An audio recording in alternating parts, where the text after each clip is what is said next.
ప్రభునందు మాకు అత్యంత ప్రియులైన దేవుని ప్రజలందరికీ యేసుక్రీస్తు వారి ఉన్నతమైన శ్రేష్టమైన పూజ్యము తగిన నామం పేరిట శుభాలు తెలియజేస్తున్నాను.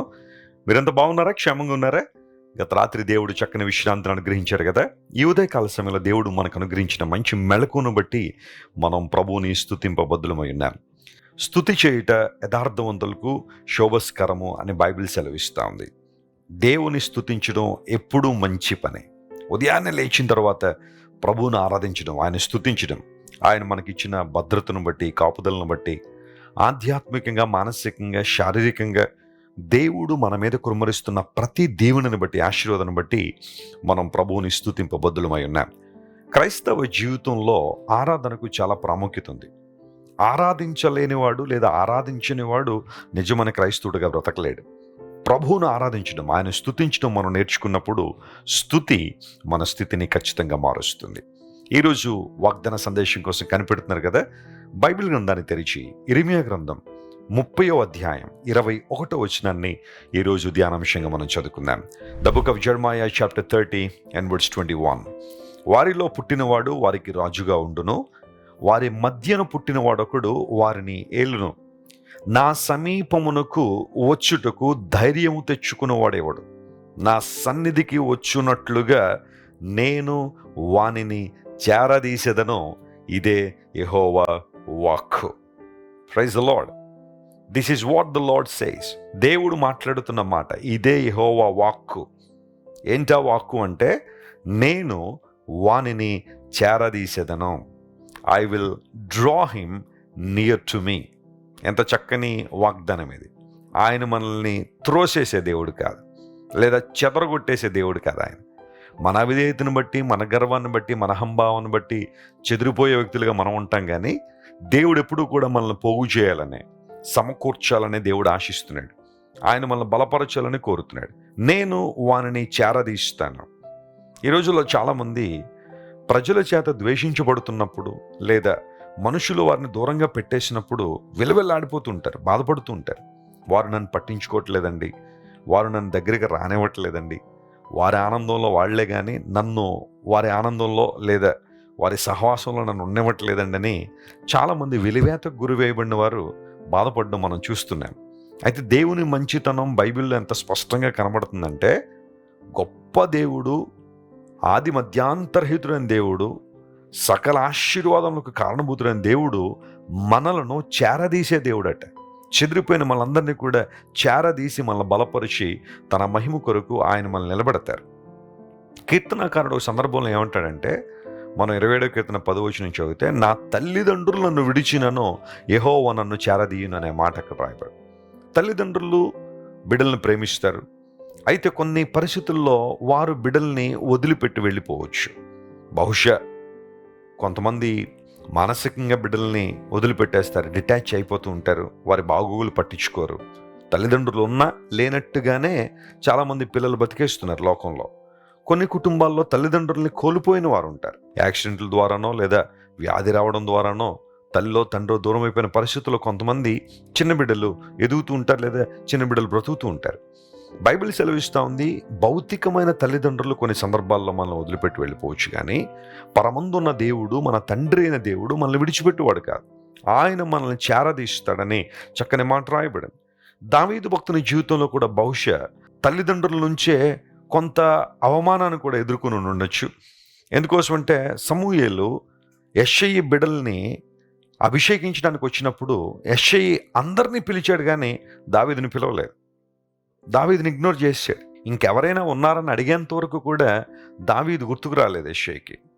కానీ దేవుడు దావీదును కోరుకుని, దావీదును ఎన్నుకొని, దావీదును చేరదీసి ఇశ్రాయేలు రాజ్యానికి రాజుగా నిలబెట్టాడు. ఈరోజు బహుశా నీవు కూడా ఒంటరితనంతో ములుగుతున్నావా? ప్రజలందరూ నిన్ను వెలివేశారా? అందరూ నిన్ను దూరం పెట్టేశారా? అందరూ నిన్ను చెదరగొట్టేస్తున్నారా? నీ దేవుడు నిన్ను చేరదీయవాడు, ఆయన నిన్ను బలపరిచే దేవుడు. ఆయన యేసు ప్రభువారి లోకంలో ఉన్న కాలంలో ఆయన ఒక ఇంటికి భోజనానికి ఆహ్వానించబడ్డారు. ఆయన భోజనాన్ని కూర్చున్నప్పుడు ఆయనకు ఎదురుగా జలోదర వ్యాధితో బాధపడుతున్న వ్యక్తి కనబడ్డాడు. జలోదర వ్యాధి అంటే డ్రాప్సీ. ఆ డిసీజ్ వచ్చిన వాళ్ళకి శరీరం అంతా కూడా వాచిపోయి ఉంటుంది అన్నమాట. అంటే బొబ్బలు కట్టేసి శరీరం అంతా నీరు పట్టినప్పుడు ఎలా ఉబ్బిపోయి ఉంటుందో అలాంటి వ్యాధి, డ్రాప్సీ అంటారు దాన్ని.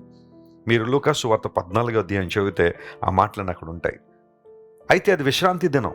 యేసు ప్రభు అక్కడ ఉన్న ధర్మశాస్త్రోపదేశకులందరిని అడిగాడు, విశ్రాంతి దినమున ఇతను స్వస్థపరచడం న్యాయం కాదా అని చెప్పి యేసు ప్రభు వారిని చేరదీసి స్వస్థపరిచి పంపివేసి అనే మాట అక్కడ ఉంటుంది.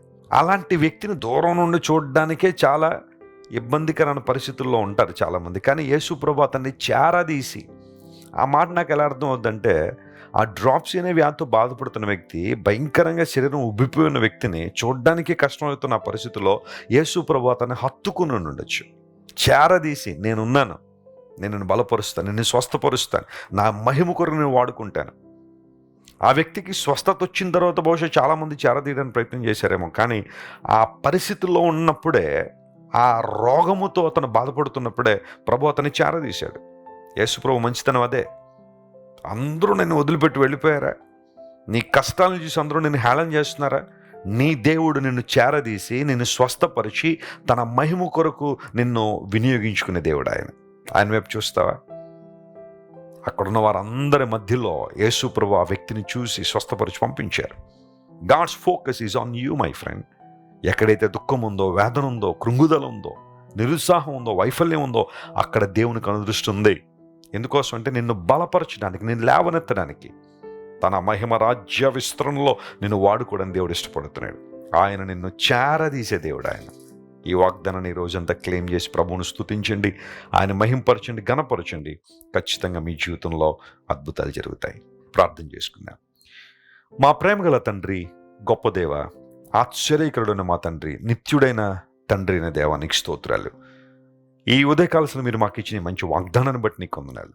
నీవు మమ్మల్ని చేరదీసే దేవుడు గనుక నీకు స్తోత్రాలయ్యా. నా తల్లిదండ్రులను విడిచిన యెహోవా నన్ను చేరదీయునని కీర్తనకారుడు చెప్పినట్టుగా ప్రభువా, లోకంలో ఎంతమంది మమ్మల్ని విడిచిపెట్టేసినా నీవు మమ్మల్ని విడిచిపెట్టే దేవుడు కాదు గనుక నీకు స్తోత్రాలు. నీ వాగ్దానాల విషయంలో ప్రభువా, నీవు చేస్తున్న కార్యముల విషయంలో నీవు ఎల్లప్పుడూ కూడా మాట మీద నిలబడే దేవుడు గనుక నీకు స్తోత్రాలు. ఈరోజు మా ప్రియులందరినీ బలపరిచిన వాగ్దాన సందేశం ద్వారా ప్రతి ఒక్కరిని స్థిరపరిచి అద్భుతాలు చేయండి. ఘనత, మహిమ, ప్రభావం నీకు మాత్రమే ఆరోపిస్తూ యేసుక్రీస్తు వారి అత్యున్నతమైన నామం పేరిట అడిగి వేడుకొనిచున్నాం తండ్రి. Amen, amen, amen. God bless you dear friends. Have a wonderful day. Christ Worship Centre ఓ బలమైన సంఘ ఉద్యమం. కొన్ని సంవత్సరాల క్రితం కేవలం 2తో ప్రారంభించబడిన పరిచర్య నేడు ప్రపంచవ్యాప్తంగా లక్షలాది మందిని ప్రభావితం చేయుచున్నది. రాజమండ్రి, సికింద్రాబాద్, బెంగళూరు, నెల్లూరు, దుబాయ్, బెహ్రైన్, కరీంనగర్, విశాఖపట్నం, గద్వాల్, కొవ్వూరు, మలకపల్లి, శ్రీలంక, భూటాన్, అడ్డతీగల, పాలమూరు, ఒంగోలు, బళ్ళారి, కోరుకొండ, పోతవరం, నల్లజర్ల, వెంకటరామయ్యగూడెం, మచిలీపట్నం, ఇందిరానగర్లతో పాటు అనేక గ్రామాల్లో క్రైస్ట్ వర్షిప్ సెంటర్ ఆరాధనలు జరుగుచున్నవి.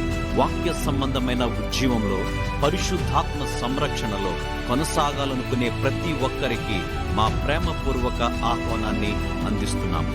రండి, ఆత్మతో సత్యముతో ప్రభువైన యేసుక్రీస్తును ఆరాధిద్దాం.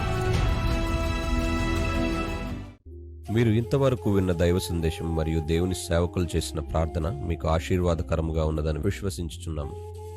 ఈ సందేశాన్ని మీ స్నేహితులకు, బంధువులకు షేర్ చేయండి. మీకు ఏదైనా ప్రార్థన అవసరత ఉన్నచో మా ఫోన్ నంబర్లకు కాల్ చేయండి. దేవుడు మిమ్మల్ని ప్రేరేపిస్తే విశ్వాసంతో సాగుచున్న ఈ పరిచర్యను ప్రోత్సహించండి. మరిన్ని వర్తమానాలు, పాటలు వినుటకు జాన్ వెస్లీ మినిస్ట్రీస్ అను మా యూట్యూబ్ ఛానల్ను సబ్స్క్రైబ్ చేసుకొనండి. ప్రభువైన యేసుక్రీస్తు కృప మీకు తోడైండును గాక.